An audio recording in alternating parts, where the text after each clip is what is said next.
Hi mga mami! Gagawa tayo ng healthy snacks.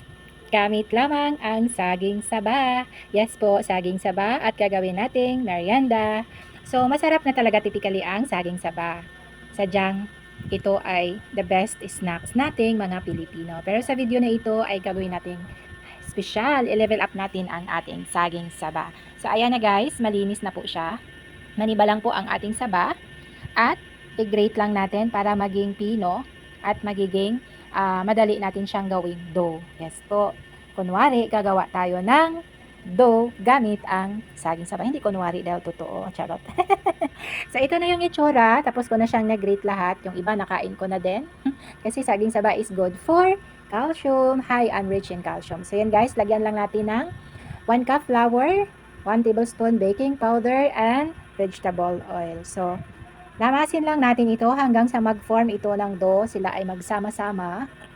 Hintayin natin mga mimako na mag-form sila at magsama-sama hanggang well combine na sila.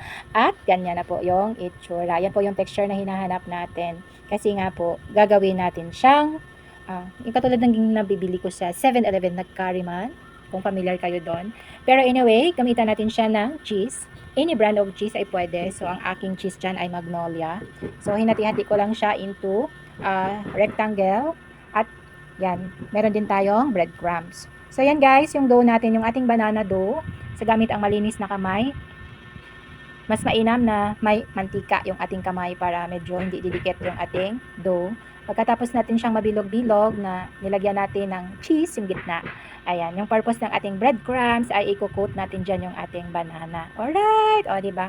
So, ganyan yung ating final product. So, repeat the process hanggang sa maubos. So, ulit-ulit lang, no? Bilog, lagyan ng cheese yung gitna, tapos i-coat natin sa breadcrumbs. Hindi ko na nilagyan ng sugar dahil matamis na yung ating banana. Okay, nakalimutan ko pala guys, mas masarap ito kung lagyan ng milk powder, pero hindi ko siya nagawa, but it's okay. Maybe next time. There's always a next time. So, yan guys, repeat the process hanggang sa matapos mo siyang balutin lahat.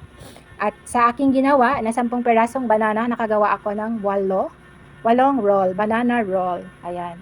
So, ang gagawin natin, yan ay ating ipa-fry.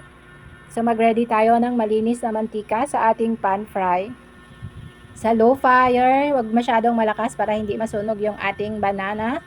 Ayan guys, at hindi ko nakunan yung pagbaliktad-baliktad ko pala dito kasi nalobat yung cellphone ni Mama B. So, ganyan yung result. And yes, super duper perfect sa kape. So, yan guys, mga mima ko dyan, pwede nyo nang gayahin. Thank you for watching and God bless everyone.